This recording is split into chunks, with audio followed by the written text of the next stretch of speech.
Idza matal insan, kalau manusia meninggal, inqata'a, putuslah amalnya, illa min salasatin. Illa min salasatin. Inqata'a min amalihi illa min salasatin. Amal yang lain putus. Ibu yang rajin baca Yasin, malam Jumat baca Yasin.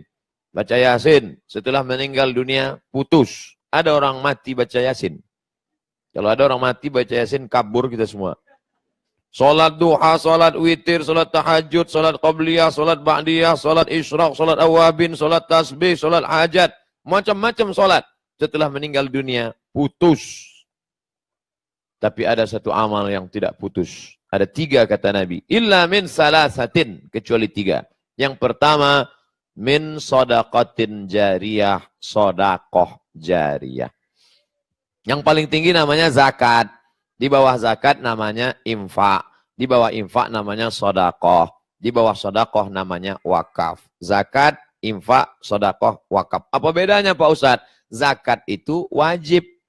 Ada nisabnya 85 gram emas.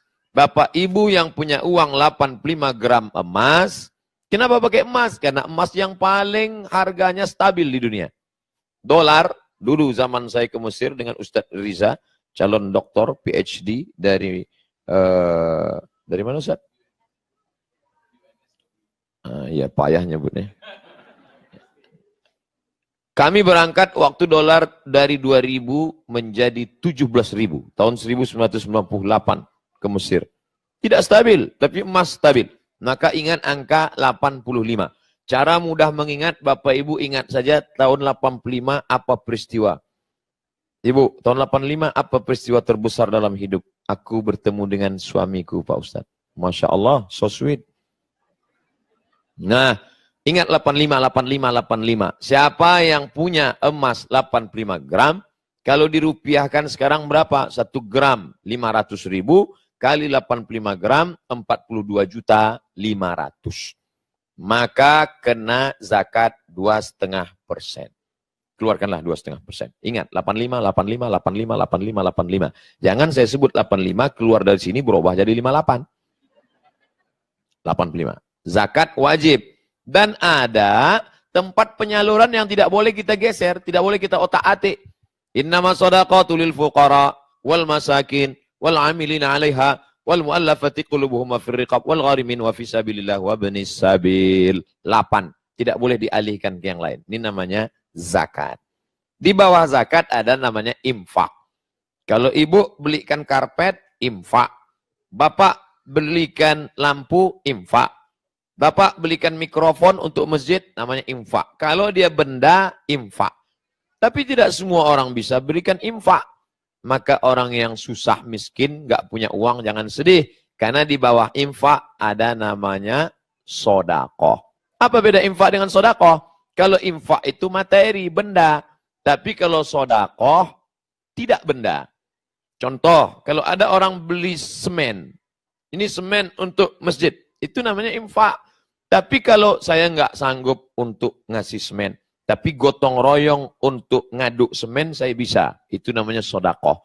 Karena setiap tulang sendi ada sodakohnya. Ngambil skop, ikut ngaduk semen, itu sodakoh. Saking tidak bisanya, mau ikut gotong royong juga nggak sanggup, memberikan waktu juga tidak, maka sodakoh yang paling ringan, tabassumika fi wajhi akhika sodakoh, senyummu ke wajah saudaramu sodakoh. Makanya kotak itu yang paling tepat namanya kotak infak. Jangan kotak sodakoh, karena kalau kotak sodakoh nanti lewat orang senyum aja. Yang paling tepat itu kotaknya kotak infak. Itu yang paling tepat. Wa anfiqu min thayyibati ma kasabtum. Infakkanlah yang baik-baik dari hasil usahamu, uangmu, duitmu.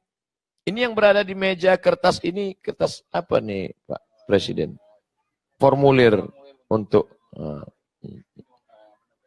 infak atau sodakoh? Infak kan? Karena banyak juga saya tengok yang senyum-senyum aja. Ini yang perlu kita dudukkan masalah ini. Bahwa itu bukan sodakoh, Pak. Tengok, senyum boleh, tapi duit keluar. Infak, sedekah. Paling tinggi zakat, di bawah zakat, infak, di bawah infak, sedekah. Wakaf, wakaf ini lebih khusus lagi. Wakaf itu harus ada 4 unsur. Yang pertama, wakif, orang yang berwakaf. Yang kedua, orang yang menerima wakaf. Yang ketiga, benda yang diwakafkan. Yang keempat, ada ijab, ada qabul. Aku wakafkan tanah ini 1 meter untuk Masjid Baitul Ma'mur tunai. Aku terima, sah. Ada yang berwakaf, ada yang nerima wakaf, ada benda yang diwakafkan, ada ijab dan qabul. Maka tidak tepat kalau dibuat kotak wakaf. Karena kita tidak pernah akad dengan kotak. Aku wakafkan ini, kotaknya menjawab, aku terima. Nah, ini pilihan kata-kata. Jadi kata itu tidak ada sinonim. Kata itu ada penuh penjelasan detailnya. Zakat, wakaf, infak, sedekah. Kalau wasiat gimana Pak Ustadz? Wasiat temannya hibah. Kalau diberikan saat hidup, namanya hibah. Tapi kalau wasiat, nunggu mati. Makanya Bapak pengurus Masjid Baitul Ma'mur, kalau ada nanti jamaah. Pak pengurus Baitul Ma'mur, iya itu ruko saya, itu saya wasiatkan untuk Baitul Ma'mur. Jangan senang dulu. Karena dia berpindah setelah mati. Setelah dia wasiat 3 tahun, nggak mati-mati. Akhirnya pengurus, gimana Pak yang itu ruko kemarin? Udah bisa kita ambil. Masih belum mati juga Pak Ustadz. Beda dengan hibah. Kalau hibah begitu dia berikan, langsung berpindah. Ini saya berikan untuk masjid. Langsung urus surat menyuratnya, pindah langsung. Tapi kalau wasiat, maka yang disebut dengan wasiat itu adalah materi, benda. Jadi kalau ada nanti orang, nak kalau aku mati, meninggal, tolong antarkan kuburku ke tempat aku lahir dulu, makamkan di tepi sungai, di bawah pohon bambu, angin sepoi-sepoi. Itu bukan wasiat. Jadi nggak perlu dilaksanakan. Katanya wasiat harus dilaksanakan. Kalau tidak nanti akan menjadi, itu wasiat harta. Adapun wasiat yang tidak harta, ada kalanya malah haram. Salah seorang jamaah meninggal di satu kota. Lalu kemudian dia wasiat minta dimakamkan di kota lain, saya sudah hitung, dari kota ini 7 jam ke ibu kota provinsi, dari ibu kota provinsi ke kampung halamannya 4 jam. 7 tambah 4, 11 jam. Sementara ini mayat akan busuk. Dia nelpon saya, Ustaz Somad, ya, ini almarhum berpesan katanya jenazahnya, wasiatnya pulang ke kampung halaman. Tapi keadaannya sudah begini. Saya bilang, makamkan di tempat di mana dia meninggal. Loh, ini wasiat Pak Ustadz. Kalau tidak kami laksanakan nanti gimana? Yang namanya wasiat itu harta, duit, benda.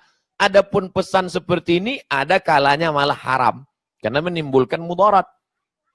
Nanti kalau hantunya gentayangan Pak Ustadz, makanya jangan terlalu banyak nonton film hantu. Masa hantu nonton film hantu? Bapak Ibu yang dimuliakan Allah Subhanahu wa taala. Oleh sebab itu maka itulah perlunya ngaji. Alhamdulillah di Sydney, di Melbourne semuanya ngaji. Semuanya faham agama. Kenapa? Saya tadi sampai kaget. Di Melbourne ada berapa kelompok kajian? 28 kelompok kajian dan semuanya bersatu. Mana contohnya? Malam ini. Dibuka pendaftaran setengah jam 400 langsung. Kalau 400 orang kumpul dalam setengah jam, berarti 1 menit itu berapa SMS yang masuk? Itu error itu HP.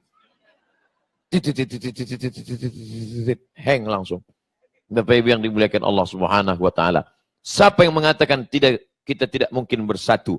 Mustahil kita bersatu. Ini buktinya kita bersatu, kata Bapak Presiden tadi. Tapi saya baru tahu, rupanya selama ini tidak bersatu. Siapa yang bilang kita tidak bisa bersatu? Kiblatnya satu. Fawalli wajhaka syatral masjidil haram. Bahasa yang dipakai satu. Allahu Akbar. Imam yang dipakai satu. Kita ikut imam. Jangan dilawan imam. Ju'ilal imamu liyutamma bih. Imam diangkat untuk diikuti. Maka yang pertama ini yang akan mengalir kalau setelah Abdul Somad ini mati meninggal dunia adalah shadaqatun jariyah. Shadaqah jariyah.